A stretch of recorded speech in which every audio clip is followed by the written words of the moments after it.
We are just a hop, skip, and jump, or should I say bump, away from Donna Adelson's trial beginning. Jury selection is scheduled to begin August 19th, so right around the corner, and today was the final pretrial hearing where a number of motions in limine were argued, as well as some discussion about the jury selection process and how long this case is supposed to take. So let's take it from the beginning.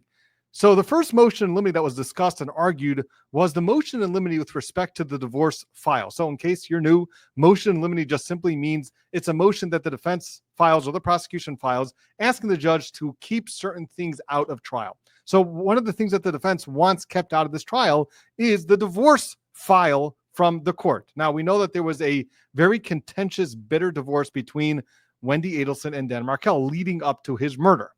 And the prosecution obviously wants to admit the entire, in fact, Georgia Kaufman was asked, how much of the divorce file do you want admitted into evidence? And she said, the entirety of it. I want all of it in. And the defense obviously does not want some of it in because it was a very contentious divorce.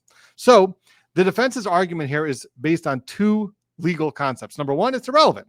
What does Wendy's divorce have to do with this murder? That's one way to look at it. The other way to look at it is that, of course, it has everything to do with it because that's the motive. That's the reason why Dan Markel was probably murdered, right? So it definitely is evidence of motive. So that's the first argument. But the second argument was, what about hearsay? Anything in the file could be considered hearsay. So with these two issues, the prosecution's argument back was, number one, obviously it shows motive, it shows intent. It shows that there's a reason why the state of mind of all these people that were involved in this and why it led up to Dan Markel's murder. Now, what's interesting here is that, okay, let's say it does show that, but who knows what Donna Adelson actually knew about the divorce file? Did she know all of the pleadings in the file? Did she know everything that was filed in that case? Or did she only have a select amount of filings or pleadings that were shared with her from Wendy, which then prompted some of the emails? So what the judge basically did was the following.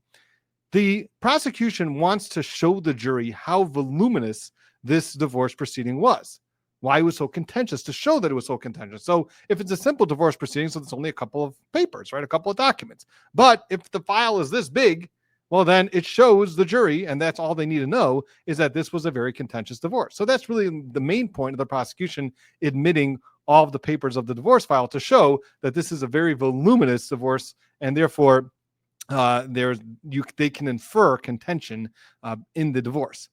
The second issue is that there were emails that Donna wrote to Wendy about some of the pleadings of this divorce file, right? So anything that the judge said, anything that you can show a nexus between Donna Adelson's emails and text messages and communications with Wendy, and that show clearly that she had knowledge of a specific pleading in the divorce file, well, then that pleading could come in as evidence. But if you cannot show the nexus, so then he's only going to allow the prosecution to introduce it to show the demonstrative value, to show how big this file was, just so the jury can understand that this was a contentious divorce. So that was regarding the first issue. The second issue that was discussed was Sarah Youssef. Sarah Youssef was an old law school friend of Wendy Adelson, whose friendship ended with Wendy Adelson in 2017.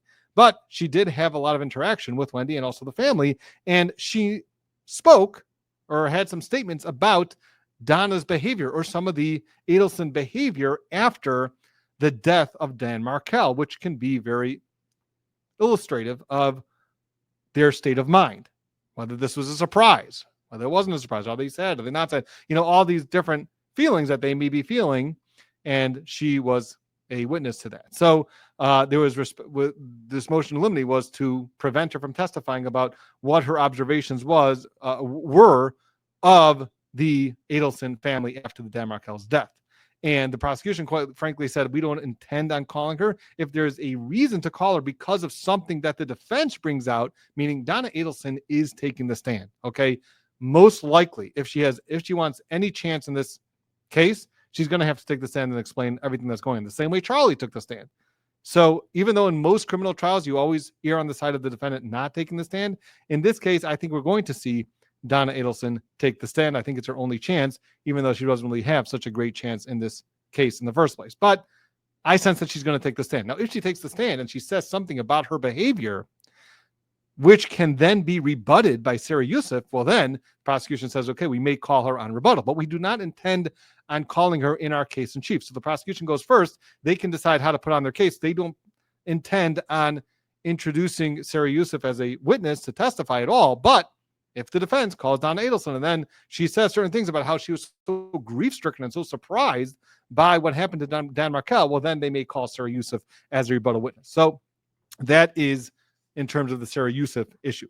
Moving on to next motion in limine had to do with Stephen Webster. Stephen Webster is or was Dan Markel's family lawyer. So he was very intimately involved with this contentious divorce and all of the pleadings that were involved.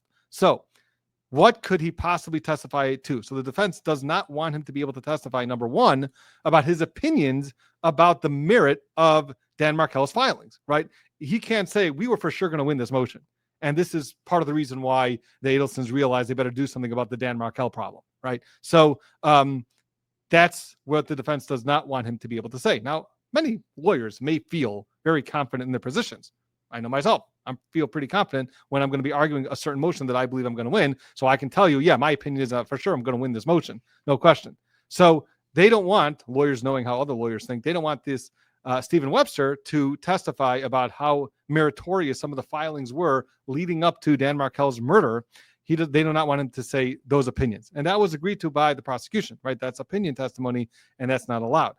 But what about the statements that Dan Markel made to Stephen Webster? So there are certain statements that he made that may have to explain or may explain what was going on between him and Wendy Adelson, what his feelings were, just different feelings that he had, or some of the statements that he made to Stephen Webster. Can he just talk about that? And there again, the defense says this is textbook hearsay. You cannot introduce statements by a decedent just because he spoke to his lawyer about it, just because there's an attorney-client privilege or whatever other theory that you're thinking to get these statements in.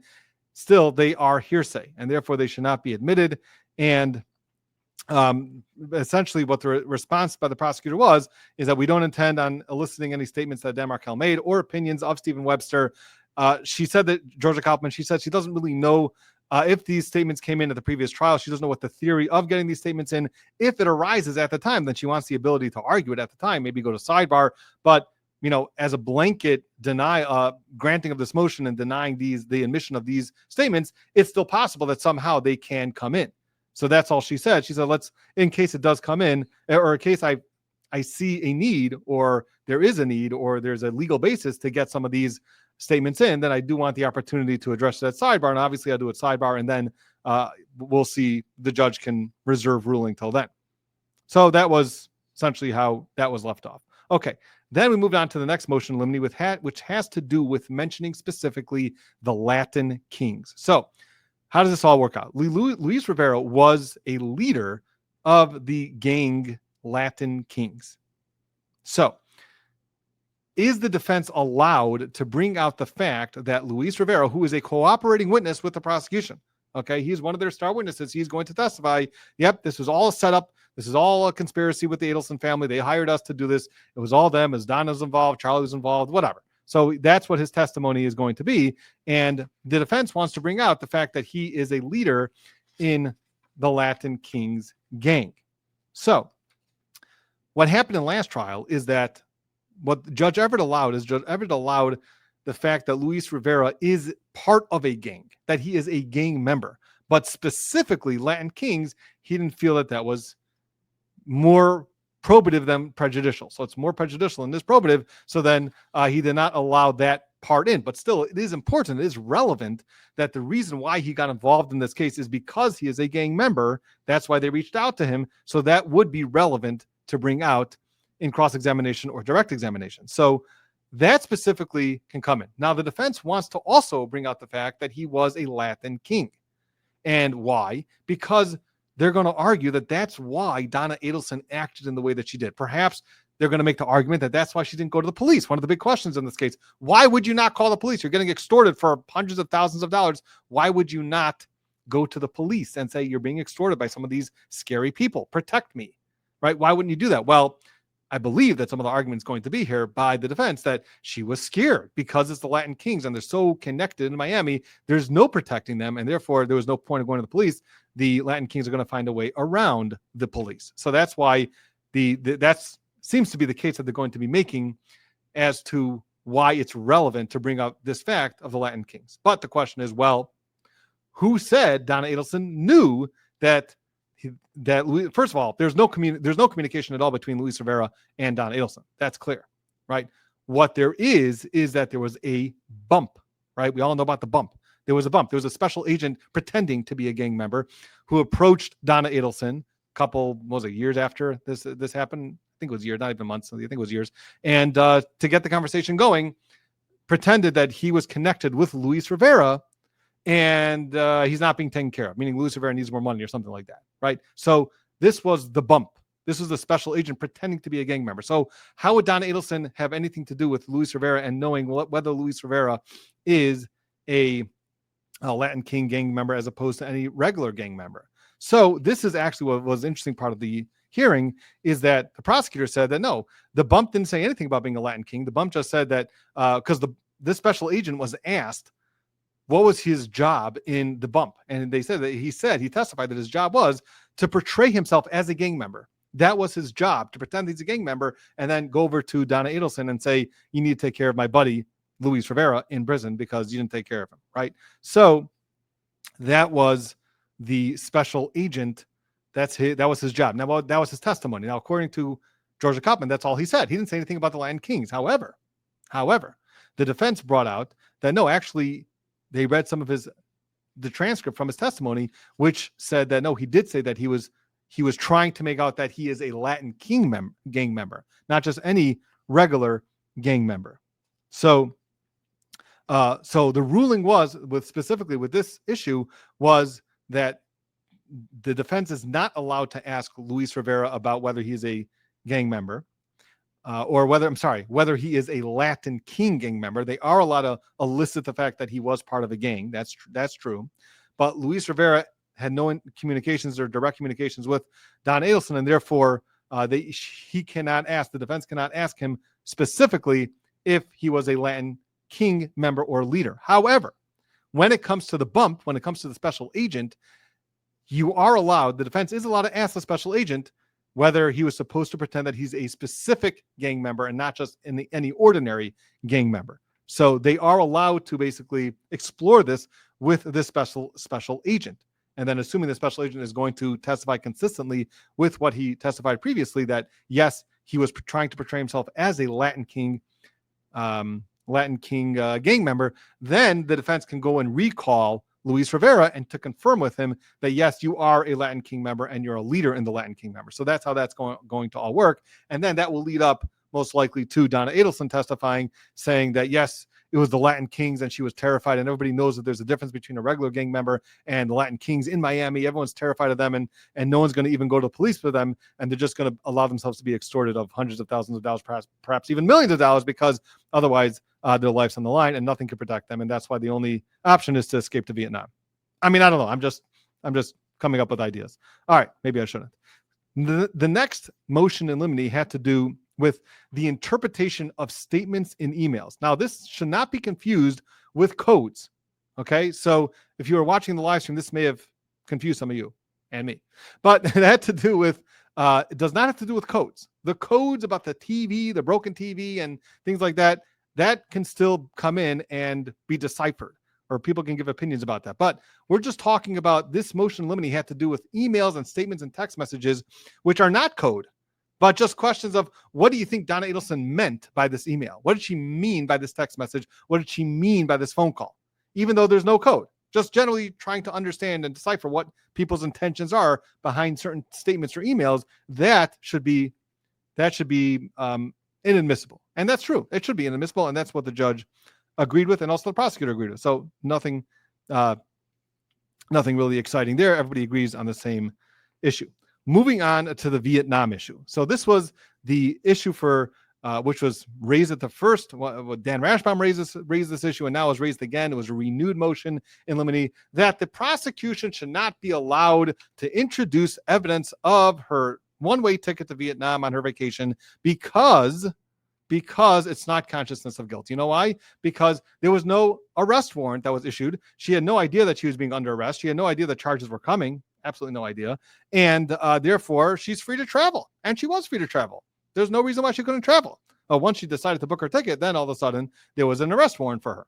But before that, she was free to travel wherever she wants. She was a free woman, essentially. So that should not show consciousness of guilt. Now, we explained this all in a previous video, which went through some of the case law, which shows that actually is not the case. It's not determinative about whether there is a arrest warrant for you. If somebody murders somebody else and then takes off down to 75 at 150 miles per hour, even though there's no arrest warrant for him quite yet, that can still be considered consciousness of guilt, right? I mean, that's pretty intuitive.